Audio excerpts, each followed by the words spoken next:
Introducing the Thevolution iPhone application. The next generation video game application for hardcore gamers. Download the Thevolution application for free. Okay, we're here in the Vanquish booth with community manager Julian. Julian, how you doing, man? You're good, how you doing? I'm doing great, man. I'm a little nervous, so bear with me. No. We're here in front of Vanquish, and the game looks absolutely amazing. So Julian's going to actually take us for a demo, and then we're going to have an expert gamer from the BitBag actually play the game. All right, BitBag.com. Don't forget it. Now, Julian, talk to us about the game. All right, so this is Vanquish, as you said. It's from Platimun Games. It's directed by Shinji Mikami. So, you know, creator of Resident Evil. Guy knows his games. Yeah. He's applying his craft to the third-person shooter. It's at its core a cover-to-cover based game, but it has a few different mechanics that's kind of separated from the pack. I'm just going to give you a quick rundown. The suit, in particular, I love a lot. It's got a lot of detail. It looks really slick. The weapons, as you can see, kind of feed in from the central core unit here. It's very slick, very well animated. Wow, very nice. Very nice, very slick. And then also the suit itself. The suit has a propulsion system on it. You can see on the back there's the power core, and there's kind of different jets here. So I'm going to just dash around a little bit and kind of show this off. While you're dashing around, you can kind of slow down time a little bit. And then fire. You're actually doing that? Oh yeah, I'm actually doing that, yeah. Oh, okay. It's very easy to pick up and play. It's very natural, and of course, it has a limited resource, so after a little bit, it overheats, and then it looks really slick coming back together. So, oh man, that's sexy, that's sexy. So that's my part. We'll let the experts start playing. You can see some of the action. Okay, now we have my man Dale from TheBitBag.com. He's actually playing it. He's actually sliding himself into trouble here. Oh, there we go, there we go.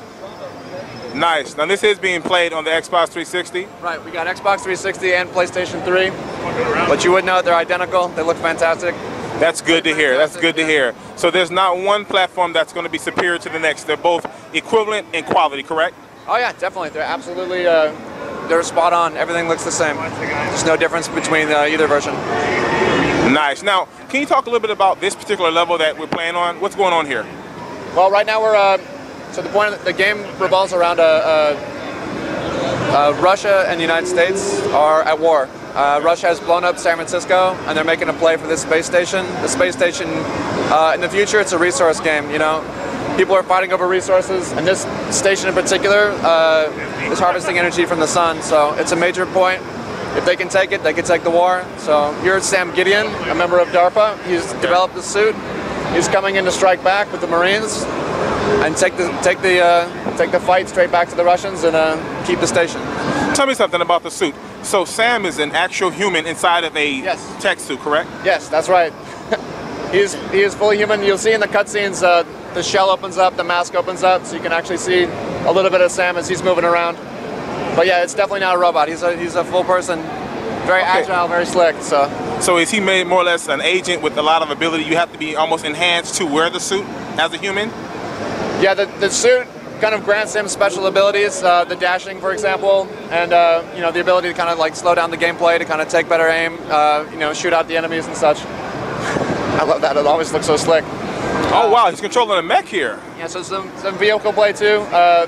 The mechs, as you take out the guys, you can jump in it. We have turrets too, you can get in. All have sort of a finite amount of ammo. You can see the ammo counter on the bottom, and then they have the enemy health up top. So the enemy health's up top. Now, up in the right-hand corner, I see a radar. Yeah, there's a radar. If you can have time to look at it, you can definitely see the enemies in the environment and where your next objective is and stuff like that. And then bottom right, obviously, you have your weapons. And then the bottom right bar is your kind of your suit meter, and that pulls from when you do your sliding or when you do your slowdown. So.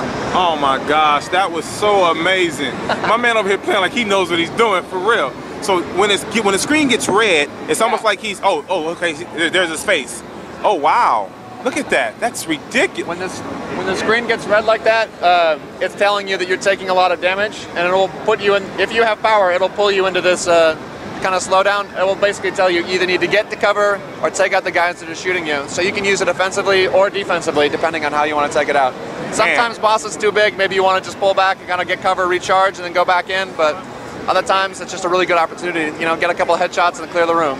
Okay, you know what? You just said boss. Now, I just saw this very large mech come onto the scene earlier when I was watching the game being played. Now, is this going to be a game where there's a lot of boss encounters? Yeah, like a little bit of Lost Planet 2-ish type of, not to make the comparison, but I'm just saying, you know, the bosses in this look pretty big. Talk to me about that. Well, the boss for this level is great. It's a two-parter. I love the way it looks. It's kind of like, starts off like a walker. Okay. And then after you kind of whittle it down a little bit, it forms back up and builds into like a more, you know, kind of giant robot, you know. Yeah. Perfect sci-fi setting. I love it. I love the walker. The animations are really, really slick. It looks really good.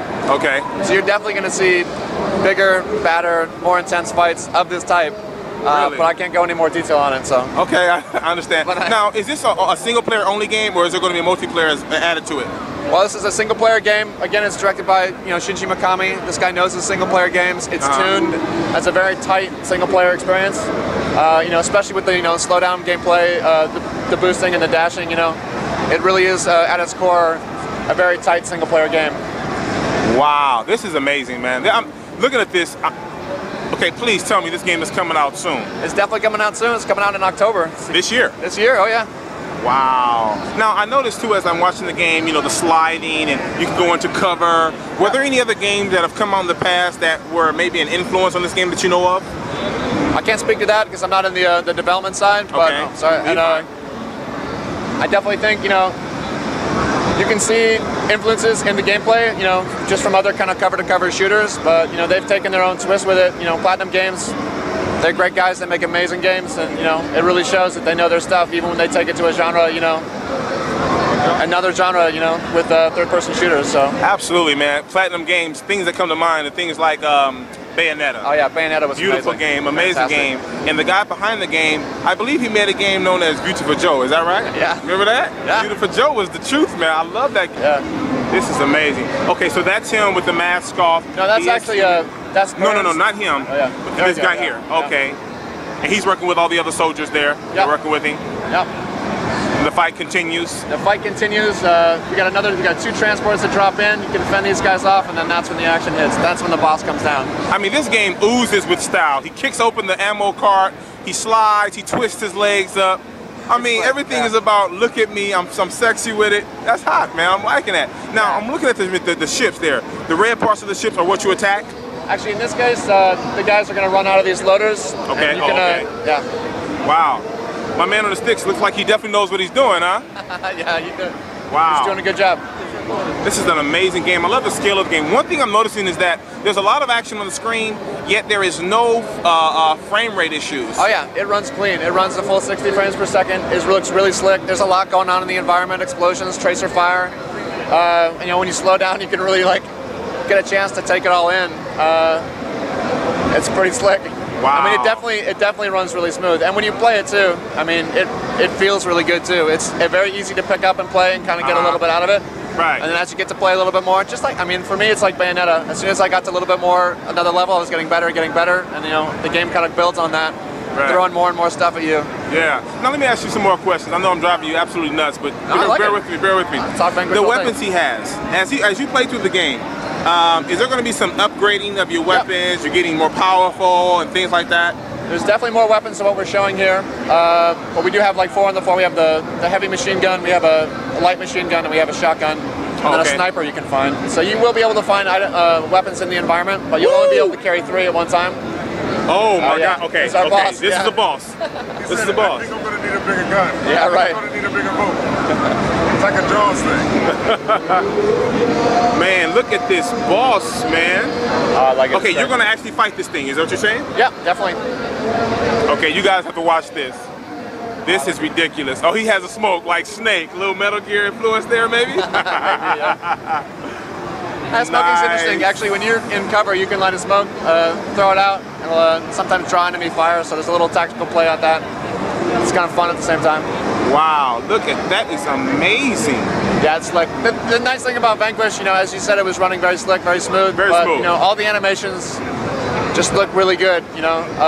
The walker in particular, it moves very like you'd expect. It's very agile at the same time. It's not just like kind of hulking and like kind of slow to move. Like, you're gonna have to move around if you want to take this guy out. So. Right, you can't be a camper and just sit there and just ride. No. Right, you got to move around, utilize all of his attributes. That's good. That's fun. And also too, when I look at the environment, it's very just imaginative. It's very detailed. The lights, depth perception going on there. Very detailed, very